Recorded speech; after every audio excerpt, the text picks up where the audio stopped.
Calcutta Mohammedan college বা আলিয়া মাদ্রাসা থেকে আলিয়া বিশ্ববিদ্যালয় 1780 সালে তৈরি হয়েছিল এই শিক্ষা প্রতিষ্ঠান, যা বাংলা ও দেশের ইতিহাসের সঙ্গে ওতপ্রোতভাবে জড়িত।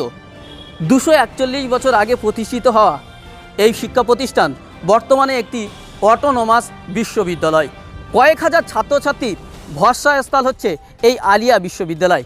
এখান থেকে প্রতি বছর কয়েক হাজার ছাত্রছাত্রী বেরিয়ে তারা দেশ এবং জনগণের সেবায় আত্মনিয়োগ করেছেন।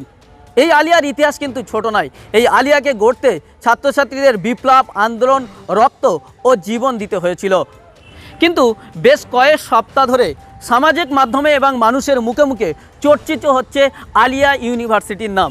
গেল রব উঠে সোশ্যাল মিডিয়ায় আওয়াজ উঠেছে সেভ আলিয়া। কেন এই আওয়াজ? বিশ্ববিদ্যালয়ের ইলেকট্রিক বিল থেকে শুরু করে সিকিউরিটি গার্ডের বেতন পর্যন্ত দিতে পারছে না, অথচ কিছু অফিসিয়ালি ডকুমেন্ট সোশ্যাল মিডিয়ায় ঘোরাফেরা করছে, যেখানে দেখা যাচ্ছে বিশ্ববিদ্যালয় সরকারকে 128 কোটি টাকা রিটার্ন করেছে। এমনকি 18 জুন 2 কোটি টাকা ফেরত দেওয়া হয়েছে আলিয়া বিশ্ববিদ্যালয়ের কর্তৃপক্ষের পক্ষ থেকে। এত টাকা ফেরত যাচ্ছে, তবুও কেন ইলেকট্রিক বিল দিতে পারছে না আলিয়া বিশ্ববিদ্যালয়? কেন বা বিশ্ববিদ্যালয়ের সিটি ক্যাম্পাস, অর্থাৎ যে ক্যাম্পাসের সামনে দাঁড়িয়ে রয়েছে এই পাকশা ক্যাম্পাসে, কেন নেই এখনও ওয়াইফাই বা ইন্টারনেট কানেকশন? ঘটনার সূত্রপাত আলিয়ার ইলেকট্রিসিটি বিল দিতে না পারা, আর তার থেকে এগিয়েছে তরজা।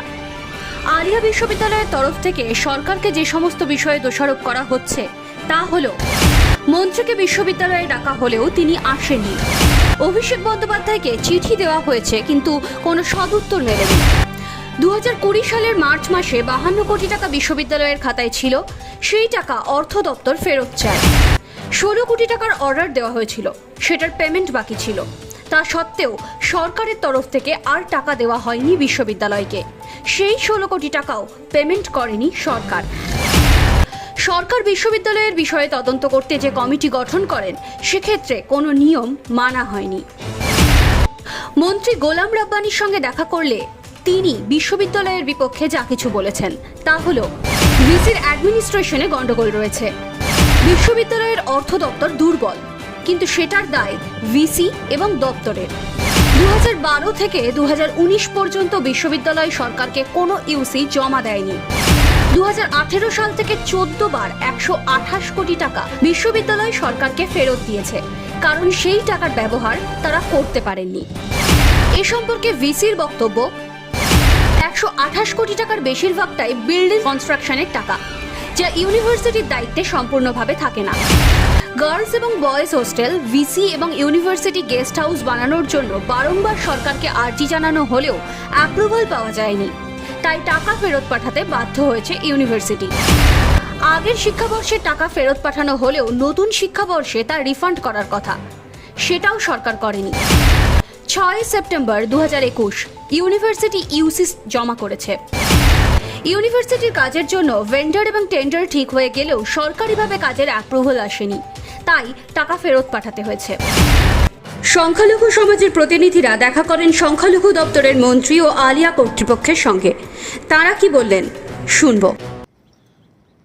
দেখো, আলিয়া এই যে একটা আলিয়াকে নিয়ে যে সমস্যা চলছে অনেক বেশ বিগত কয়েক মাস ধরে, সেইটা আমরা সাধারণ মানুষ হিসাবে, সাধারণ একজন নাগরিক, সচেতন নাগরিক হিসাবে আমাদের মনে হয়েছিল বিষয়টা একটু জানা দরকার।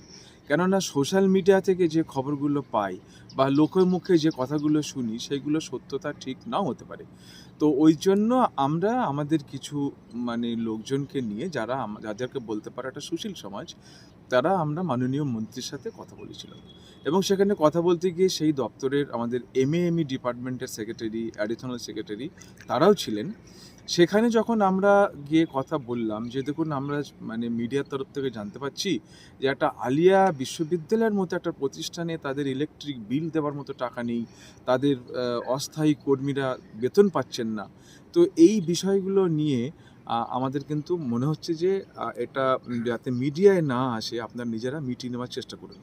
তখন তারা কিছু কথাবার্তা আমাদেরকে বলেছিলেন যে আমাদের কাছে তো টাকা ফেরত এসেছে, এবং সেটা একটা হিউজ অ্যামাউন্ট টাকা, 128 কোটি টাকা, এবং আরও রিলেটেড অনেকগুলো বিষয় মাননীয় মন্ত্রী আমাদেরকে বুঝিয়েছিলেন। তো সেখান থেকে আমাদের মনে হয়েছিল যে সেটা আলিয়ার তরফ থেকে কিছু মানে ত্রুটি হয়েছে, যে মানে ইউসি তারা দিচ্ছেন না, তাহলে তারপরে টাকাটা আসবে কি করে। তো এবার এইটা বোঝার জন্য আবার আমরা আলিয়ার মাননীয় ভিসির সাথে আমরা সময় নিয়ে আজকে আমরা বসেছিলাম। তো সেখান থেকে অনেকক্ষণ ধরে, দীর্ঘক্ষণ ধরে আমরা যে অভিযোগগুলো এমএমই থেকে পেয়েছিলাম মাননীয় মন্ত্রীর কাছ থেকে, সেইগুলো বা সেক্রেটারির কাছ থেকে যেগুলো আমরা বুঝেছিলাম সেটা ওনাদের সামনে আমরা রেখেছিলাম। তো ওনারা সেটা ওনাদের মতো করে জাস্টিফিকেশন দিয়েছেন। ওনারা বলেছেন যে ওই টাকার সবটা মানে আপনার পিডাব্লিউডির টাকা বা আরও অন্যান্য বিষয় সেই টাকা জড়িয়ে একটা হিসাব হয়েছে, ক্লারিফিকেশন সেটা আলাদা আলাদা করে করা উচিত ছিল।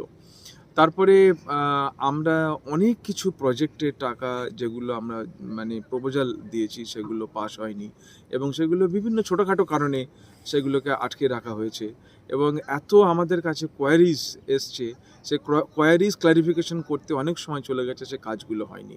ফলে আমাদের বিভিন্ন এজেন্টস বা ঠিকাদার বা যারা অন্যান্য ভ্যান্ডার্স তাদের কাছে আমাদের মানে বেইজ্জতি হতে হচ্ছে।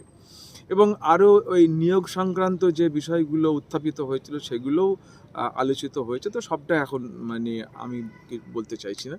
তো এইবার এই দুই তরফের কাছে যে আলোচনা করে যেটা বোঝা গেল যে এটা নিতান্তই একটা টেকনিক্যাল ব্যাপার, যেটা একটা বিশ্ববিদ্যালয়ের সঙ্গে তার মাদার বডি, তার মন্ত্রক এবং সেই মন্ত্রকের অফিসারদের মধ্যে যে সমস্ত টেকনিক্যাল বিষয়, অফিসিয়াল কাগজপত্রের যে বিষয়, সেইগুলোর কোনো একটা গ্যাপ তৈরি হয়েছে। এবং যে এনকোয়ারিটা হচ্ছে সেই এনকোয়ারি কমিটির সদস্যদেরকে নিয়ে যে সমস্যাগুলো আছে সেটাও একটা টেকনিক্যাল ব্যাপার। কোথাও একটা কমিউনিকেশন গ্যাপ। এর স্থায়ী সমাধান কি হবে বলে মনে করছেন? এর স্থায়ী সমাধান মানে যেখান থেকে এর উৎপত্তি হয়েছে, এই উভয় পক্ষকে মুখোমুখি বসে একটা পরিষ্কারভাবে মানে ব্যাপারটাকে বুঝে একটা সমাধান আনতে হবে।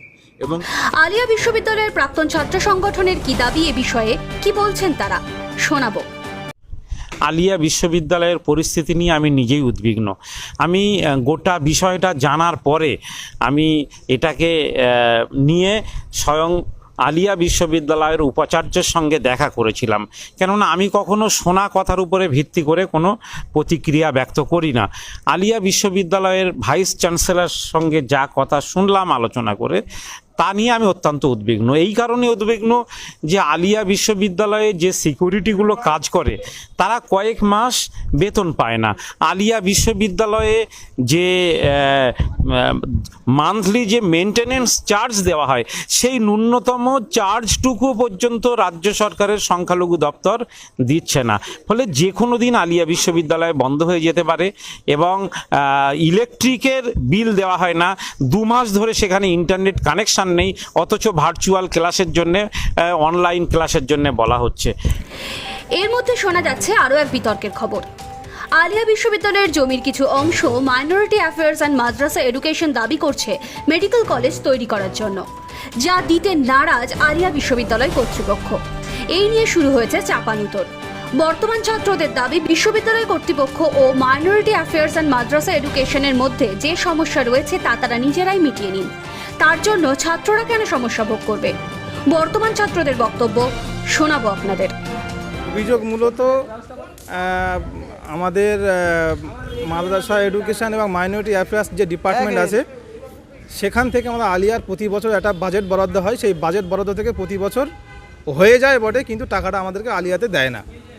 নাম্বার 1। নাম্বার 2 হচ্ছে আমাদের আলিয়াতে WBCS কোচিং একটা সেন্টার ছিল, সেই সেন্টার এখান থেকে ট্রান্সফার করে হজ হাউসে নিয়ে যাওয়া হয়েছে। তারপরে এখন নূতন রিসেন্ট যে অ্যালিগেশন যেটা উঠছে সেটা হচ্ছে যে 1/2 একর জমি ক্যালকাটা ন্যাশনাল মেডিকেল কলেজকে ট্রান্সফার করতে হচ্ছে, কিন্তু জমিটা কিন্তু বর্তমানে আলিয়ার জমি। সেই জমি এমএমই ডিপার্টমেন্ট আমাদের আলিয়ার ভাইস চ্যান্সেলরের উপরে ফোর্স করছে জমিটা ট্রান্সফার করতে হবে, না হলে আমরা অন্যভাবে আইনত অ্যাকশান নেব, না হলে অন্য কোনো সুবিধা থেকে আলিয়াকে বঞ্চিত করব। এই হচ্ছে প্রধানত অভিযোগ। আপনারা কি চাইছেন? আমরা এখন চাইব যে এমএমই ডিপার্টমেন্ট এবং ভিসির মধ্যে যে সমস্যা আছে, যে এজিটেশন আছে বা অ্যালিগেশন চলছে, সেগুলো যত তাড়াতাড়ি সম্ভব এই সমস্যা থেকে মানে আলিয়া মুক্তি পাক। ভুক্তভোগী যদি কেউ হয় তাহলে আমরা ছাত্রছাত্রীরাই।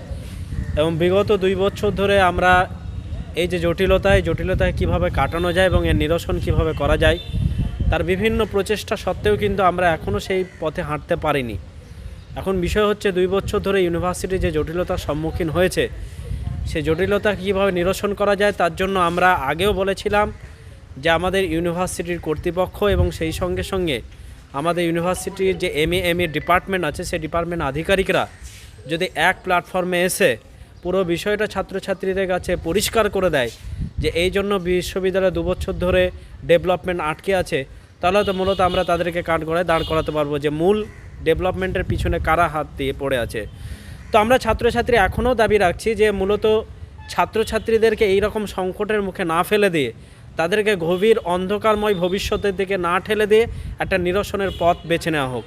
আচ্ছা, আলিয়া ইউনিভার্সিটি যে সিটি ক্যাম্পাস, এই ক্যাম্পাসে দাঁড়িয়ে রয়েছি, এখানে ওয়াইফাই নেই বা ইন্টারনেট পরিষেবা নেই, কী বলবেন এটা? দেখুন, এটা আমাদের ডিমান্ডটা, এই যে ওয়াইফাই শুধু এই ক্যাম্পাস নয়, আমাদের আরও যে ক্যাম্পাসগুলো আছে সেই ক্যাম্পাসের হোস্টেল এবং তার সঙ্গে সঙ্গে একাডেমিক যে বিল্ডিং, সেই বিল্ডিংগুলো বিশেষ করে ছাত্রছাত্রীদের উন্নত পরিকাঠামো বা পড়াশোনার জন্য কিন্তু দরকার ইন্টারনেট ব্যবস্থা। পিছিয়ে পড়া পরিবারে অনেকেই কিন্তু ইন্টারনেট চালানোর জন্য রিচার্জও করতে পারে না। সেই জায়গা থেকে দাঁড়িয়ে আমরা বিগত 2 বছর ধরে আমাদের ওয়াইফাই লাইনের জন্য অনেকবার ডিমান্ড করেছি। সেই ডিমান্ডের আমরা সূত্র মারফত খবর পাচ্ছি যে এমএমইতে সেই ফাইল গিয়ে রিজেক্ট হয়ে যাচ্ছে। এখন রিজেক্ট কেন হচ্ছে, অভিযোগ পাল্টা অভিযোগ সব কিছুই রয়েছে, কিন্তু আমরা আবারও বলছি যে এই ডিমান্ড অবধি থেকে গেছে বিগত 2 বছর ধরে, কিন্তু আলটিমেটলি স্টুডেন্টদের যে ভবিষ্যৎ, এই ভবিষ্যৎটা কেবলমাত্র ছিনেমিনে খেলা হচ্ছে। এই জন্য আমরা বলবো ওয়াইফাই ল্যান্ড শুধু আমাদের ডিমান্ড নয়, এরকম 30খানা ডিমান্ড আছে যার পিছনে আমরা এখনও পড়ে রয়েছি, এখনও সেই ডিমান্ডের কোনো উত্তর আমরা সদুত্তর পাইনি। আলিয়া বিশ্ববিদ্যালয় এই সময়ে অনেক ছাত্রছাত্রীর স্বপ্ন পূরণের সাথী, যাদের আলো দেখিয়েছে আলিয়া। সেই আলোতে আলোকিত যুব সমাজ আলো দেখাবে আমাদের সমাজকে। তাই সিস্টেমের গোলযোগের জন্য যেন এই যুব সমাজ বঞ্চিত না হয়, সেটা দেখার দায়িত্ব সরকার এবং ঊর্ধ্বতন কর্তৃপক্ষের। আমরা আশা করব সমাজের উন্নতির স্বার্থে এই সমস্যার দ্রুত সমাধান হবে। Bureau report, NBTV.